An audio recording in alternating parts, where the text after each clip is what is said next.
we kick things off with the Buffalo Bills. Their camp has been going on every single day. They have had a sellout for Bills camp, and why not? This team is the Super Bowl favorite heading into the season. They did have and suffer some big-time injuries, though. Not too serious for Micah Hyde, but Jordan Poyer and Micah Hyde both got hurt during training camp for the Bills. Aaron, I'm going to send this one off to you. With those guys getting hurt, what does the safety position look like behind them, and how has camp been going in their absence? Oh, no. I mean, that's all I can say. No. Yeah, that's where exactly I thought he was going. That's exactly where I was going. I was hoping somebody'd fill in the blank. Okay. The Bills, I'll say it right now, and if they don't have those two, they're in trouble. They have 5 safeties on the roster. 2 of them are Jordan Poyer and Micah Hyde. They rely heavily on those two, especially on that back end as leaders. And yes, they drafted a Kyer Elam, who we expect to be good. Tre'Davious White's an excellent cornerback, and Teron Johnson's really good in the nickel. But if you don't have that back end solidified, you are in trouble. Damar Hamlin, Jaquan Johnson, and Josh Thomas. Those are the other 3 backs, or the 3 defensive backs on that roster. Combined 1 start between the 2 direct backups. 1 start. I'm sorry, but these 2 are the leaders of that defense. They talked about it all last season, how important a Poyer and a Micah Hyde are for this defense and how it runs. If these 2 are gone for any significant amount of time, the Bills are going to be in trouble on the back end. Now, with that being said, they don't think the injuries are really going to be too worrisome, and I don't think so as well. And I think right now you're just getting valuable reps for those young guys to give them the opportunities to earn playing time, to solidify their spot on the roster, and say, okay, if we do happen to run into an injury later in the season where Poyer or Micah Hyde miss games, then we could feel comfortable about putting you in on the field and not take some significant hit defensively. But if one of them are gone, they can manage. If 2 of them are gone for a significant amount of time, the Bills are in trouble. Yeah, and Lovie Smith even came out and brought up the fact that it's going to be good to see these guys, these backups, come in for these valuable reps while Poyer and Micah Hyde are sitting out. We get a chance to watch those guys in game-like situations and be able to determine, who's going to be our third safety if something were to happen to Micah or Jordan, or if we want to take them out of a game because we have a big lead or whatever, how those guys are going to perform. So it's not necessarily a bad thing. They're getting more reps. It really helps us from an evaluation standpoint. And they both have accepted it very, very well. They're kind of neck and neck right now, which is not a bad thing. And I would imagine once we start playing some games in the preseason, it'll kind of separate itself. But they're both doing very well with the reps they're getting. So disappointed in you, Vinny. I'm a pice of shit. Yeah, every black guy looks alike. Every black guy looks alike. Leslie Frazier is now Lovie Smith. I just don't get it. I get it. I did not mean to do that. I will apologize. I really did not mean to say that or do that. It was not intentional. It is not. I even have it in the doc, correct? Yes, I know. And I am a real piece of shit. And yeah. So there's that. So Leslie Frazier, the defensive coordinator for the Buffalo Bills, had that to say about the situation. I think it's a good thing. I think it is a good thing, though, that you're getting these valuable reps for these safeties who are now going to be potentially coming in for Micah Hyde and Jordan Poyer. But you're right. They're going to be key to this Bills' success. They have to be on the field. They are the leaders of that group.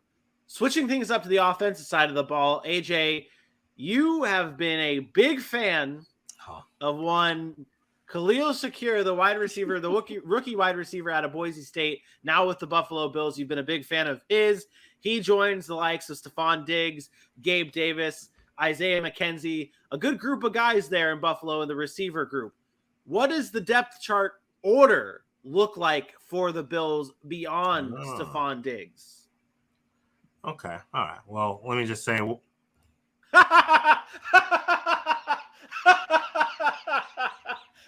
Every black person looks alike. It ain't even been 2.5 minutes and you can't even. Well, that's how they do it down there in Plantation, Florida, GMSC fans. let's talk about some of these receivers. And now that Cole Beasley's gone, a lot of them are black. I hope Vinny can tell who I'm talking about. So I'm glad you asked this question that way, because the way you had it in the doc, I was going to be like, I don't know why you even asked that question this way. But that order, I think 1 and 2 are actually locked. You know, Stephon Diggs is the leader of that wide receiver group. And Gabe Davis, who has been waiting around about 2 years, really showed that he deserves this spot. He stepped up, and I'm pretty sure that he's locked in at the number 2. After that is where it gets a little confusing, but not too much in my opinion. Yes, I like Khalil Shakir, but I'm not going to be here and say he's going to be the number 3 receiver. I think it's going to take a while before he really sees the field. And that becomes the reason, because this, like you said, is a Super Bowl favorite type of team.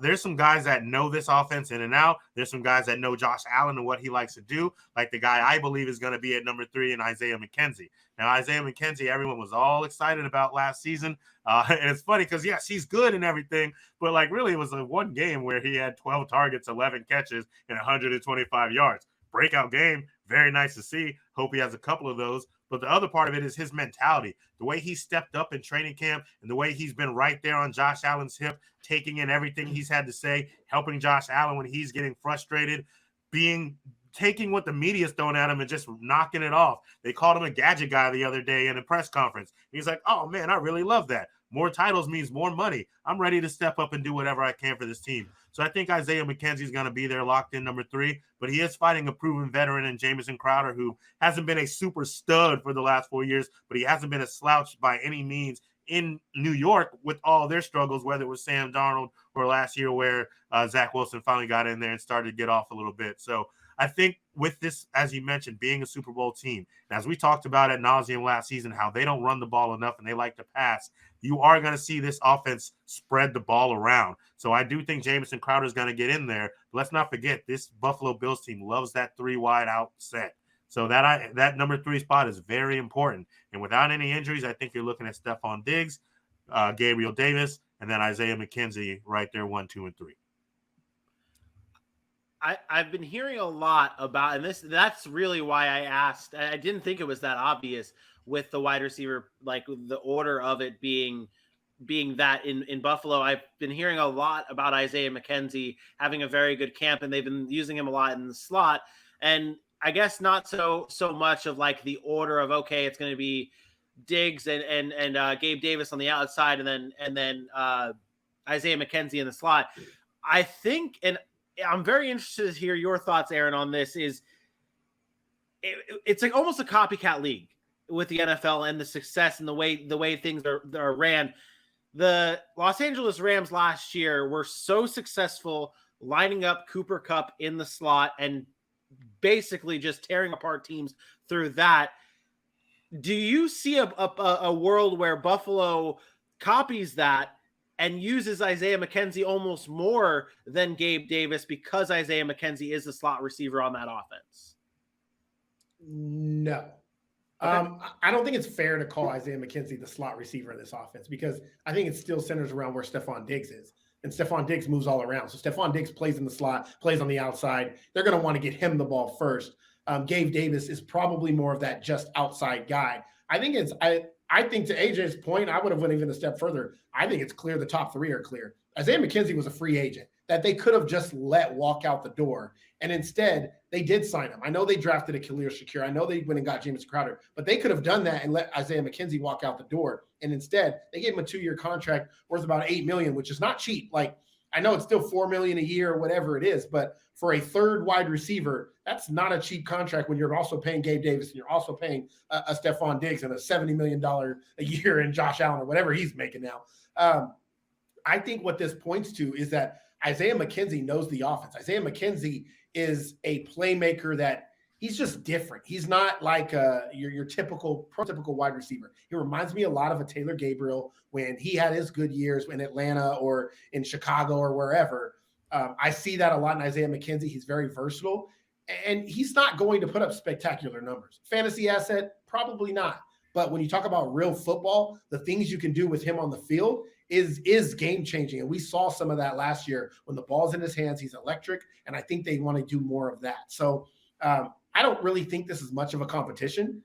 I think Khalil Shakir is having a really good camp. They talked about him having a good camp. Jamison Crowder is a veteran, but he's been banged up. He's probably not going to be reliable for most of the year. Isaiah McKenzie, to me, is a better version, a more electric version of Cole Beasley with not the reliability, if that makes sense. Like Cole Beasley is probably more reliable because he's a really excellent route runner out of the slot, traditional, but he's not electric. Where Isaiah McKenzie maybe doesn't give you all the technical stuff. When the ball's in his hand, he can go 90 yards and he's electric, and Cole Beasley couldn't do that. So I think they just said, you know what, we're going to go with the electric guy over this sure thing, and we can bring in a Crowder who can give us what Cole Beasley was giving us anyway. So I think that's where it's at. I think the way the depth chart lays out now is where the Bills depth chart probably remains throughout the course of the year, barring injury. Yeah, that's fair. And Isaiah McKenzie in one of the press conferences it was brought up that he's been labeled as a gadget guy, and he responded with, not only is he good with that, he says it means more money. So there you go. Deebo Samuel, we just saw it happen.